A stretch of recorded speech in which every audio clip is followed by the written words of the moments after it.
Good evening, ladies and gentlemen. This is D.H. Thorne here. This is a thought that came to me today when I was talking with some people outside of the circles that I usually hang out in, and the subject of compassion came up. The question sort of was, if you're on the left-hand path, the sinister side, the side that often has, well, few if any taboos, what about compassion? How can you claim to be a non-dualist if you don't have compassion?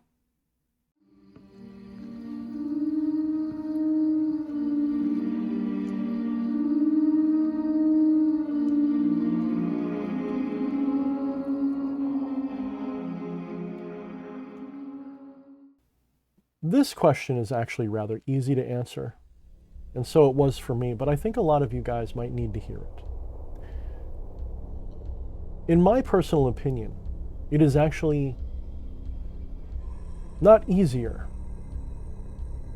but compassion is a lot more real when it happens from someone who is on the left-hand path. When you're on the left-hand path, compassion is actually compassion.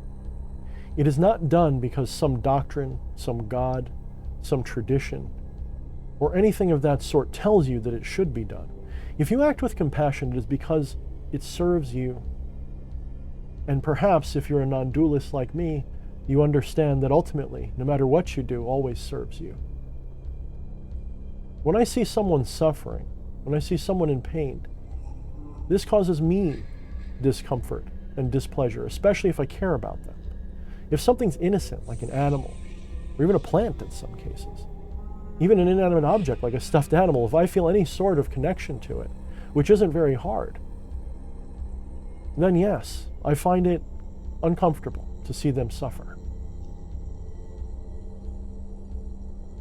But compassion is often used as an argument for people to get involved and intervene in one another's lives or the world at large.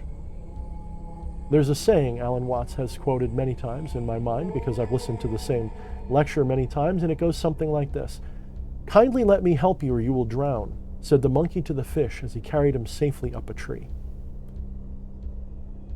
The wisdom of that statement should be apparent. Very often we get involved in situations and issues out of a selfish kind of desire. We apply our own sense of ethics and morality to everyone around us, and in so doing, we sort of try to enslave them to it. Someone on the left-hand path, well, there's no right or wrong, there's no good or bad, there's no taboos. I don't feel like I'm doing it wrong if I fail at doing something that is a little different.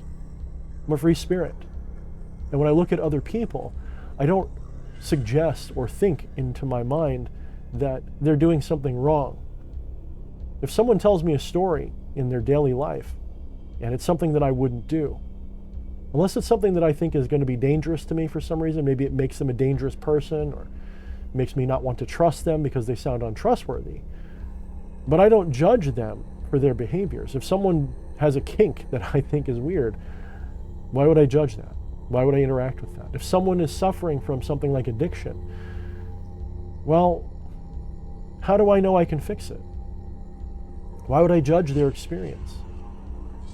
Someone on the left-hand path doesn't look at the world or individuals in it and think we need to fix them, or that they need somehow our help, that our judgment is better than theirs and that we have to intervene. We're not busybodies. We don't think that your own self-destruction is a taboo. If you wish to participate in something that destroys you, that's your choice. I'm not here to tell you not to do those things. So long as your actions don't harm me directly or lead down a reasonably short line of action to harm me. If you don't harm someone I care about, if you're not, for example, drinking and driving, how much do I care that you like to drink? I don't. So my point here is that the left-hand path's form of compassion is more honest. And honest compassion is always superior to forced or artificial compassion. The compassion of the right-hand path, like a Buddhist might have, for example, the average Buddhist, surely some of the masters perhaps maybe not think this way, but the average person, the love and light type of person who walks around thinking that they must be compassionate, I challenge them. I challenge their wisdom. I challenge their logic. How are you being compassionate if that source of compassion, that drive for compassion, comes because you feel like it will somehow benefit you, but you're not being honest about that fact? And if someone is being honest about that fact up front and saying, I'm helping you because it makes me feel good, or even if they just keep that in the back of their mind, this honesty will actually prevent them, in many cases, from, well, it won't prevent them, but it'll give them the rationale for maybe not overstepping their boundary. It's not my job to save you. The only thing that is my job is to have a fulfilling life experience, and even that is just because I've decided it's my job. The only thing that matters is that my experiences are full. To me, seeing an innocent person or being suffer means, well, I feel like I need to go reach out, offer help. If I see an animal that's been injured or something, I want to help it. If my dog's suffering, I want to help her. If a person that I care about is suffering, if a stranger is suffering, I genuinely and generally feel a compulsion not to just ignore it. But I also don't think it's my job to save them. My job may be to ease their suffering. My job may be to completely walk on by and pay no attention to it. There is no wrong answer here. Would I think it callous and cold of someone to see someone suffering and to just ignore them? Sure. It's not what I would do. And that person, would I judge them? Well, someone like that is not someone I want in my life. It's not someone that I want helping me with things. It's not someone that I want to invite into my life, because I know that they're not going to serve me whatsoever. Another misconception about the left-hand path is that we're all so self-serving that we have no space in our hearts for others. This simply is not true. Human beings inevitably have space in their hearts for others, even if just for the simple fact that it gives us joy to see them happy. Even if you are the most ultimately self-centered and selfish being that has ever existed, someone somewhere is deserving of your compassion because it will make you feel better, even if just to make you feel proud for a moment. And such a person, I don't believe, exists really, except for maybe people with certain disorders. Most people, at least with the people they're familiar with, have a sense of compassion. Now, a non-dualist has a little bit different of a situation. Someone who's a real non-dualist understands that they are everything around them, that there is no separation. The objective and the objective and the subjective are one. When I look at the world, I see myself. Sometimes I forget, but as a general rule, I'm reminded all the time that I see myself in everything, because I know that everything that I see is within myself. Everything that I see is a product of my own imagination, basically, to keep it simple and not try to explain the whole process to you. That doesn't mean that it's imaginary. That doesn't mean that my wife does not exist. It simply means that the thing I think she is does not exist. She is her own center of awareness, just like I am a center of awareness. But that awareness, the knowing state that lies behind that awareness, is universal and is in all things. And it is all things. So, what does the left-hand path mean if not evil and doing harm to others? As I said to you before, it simply means no taboos. It means true liberation. It means looking at the world and not feeling some sort of arbitrary morality. If I curse someone, I don't worry about getting repercussions. I don't worry about karma. I don't worry about any kind of law of return or whatever you might call it.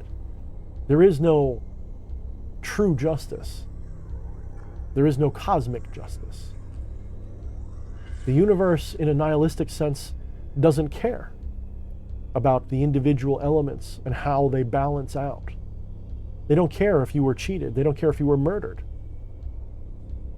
But yet, the experience of justice manifests as an emergent property of the nature of our experience. Someone who is prone to murder or theft, well, They're more inclined to go through life and have experiences in which other bad things happen to them. Is that justice? Is that some cosmic balancing act? No. If I like to drive without a seatbelt, well, likely I'll probably die in a motorcycle accident or car accident where I fly through the windshield or something. It's just simply rational logic. I want to live in a world where people are happy, content, where they are challenged, where there is always a chance for failure and doom, but where by and large, the healthy, the strong, the wise will survive and prosper. In this way, I can ensure that my own offspring lives in a better world than the one I lived in. This idea that we all must survive and prosper at any cost is not compassion at all. It is the same as the monkey grabbing the fish and running up the tree with it, saying, "Here, breathe this beautiful air. You'll do a lot better. You might drown down there." Some of us will drown in a world of total and complete balance and equality. Some of us will pass. Lions and gazelles wouldn't do well at all if they had perfect compassion. That is to say, if the lion refused to eat a gazelle simply because it didn't want to bite it and hear it squeal, the lion wouldn't exist. And for that matter, neither would the gazelle, because everything the gazelle is depends upon a predator like a lion to exist. The one always goes with the other, the yin always with the yang, the human from the animal and the Baphomet, they all go together always, and they cannot be separated. They can be differentiated, but they cannot be separated. So look around you in your life right now, especially if you think you're on the left or right-hand path. Look around you. Ask yourself why you feel a compulsion to compassion. Do you care? Or is it because someone warned you that you better care? Is it because someone taught you at a young age that there are sinful acts and those sins will put you in hell? Is it because someone indoctrinated you to a world of morality? You see, if I have any sense of pride over this, it's because when I do the right thing, it's not because someone told me I had to. It's not because some system said, if you don't, you're going to go to hell or you're going to be punished. It's because when I look around me, I see myself in everything and I go, you know what? I don't want to cause any more suffering than I have to live. But I also know that I can't stop it. For me to try, am I really trying to stop their suffering or mine? If I see someone on the street who's in agony, am I really trying to stop their suffering or my own empathic suffering? Or am I trying to satisfy my own pride for saving someone? If your act is not from a place of true compassion, it is not true compassion. And this is why many of these Eastern philosophies will tell you this exact same thing, especially if you're new. So the left-hand path is very compatible with compassion. In fact, one could argue it is the true form of compassion that is compatible with the left hand. The right-hand compassion is incompatible with true compassion. And so, hopefully, I haven't talked myself in too much of a circle, but in truth, the left-hand path generally manifests true compassion, whereas the right-hand path, nothing of the sort. Anyway, you guys, if you like my work, if you want to know how to work with spirits like Lucifer, or you want to work with the shadow people, check out the links in my Linktree description. If you click the link, it'll pop open and you can find links to all my books. If you want to join us on Discord, there should be a link there as well. Or if you want to join my classroom, which I run every Mondays from 3 to 5 p.m., and if you can't attend them, every lecture is recorded, so if you miss them, you can catch them later. Check out the Patreon link where you're going to find a link to my special classes that I'm running. Anyway, until next time, mind the shadows.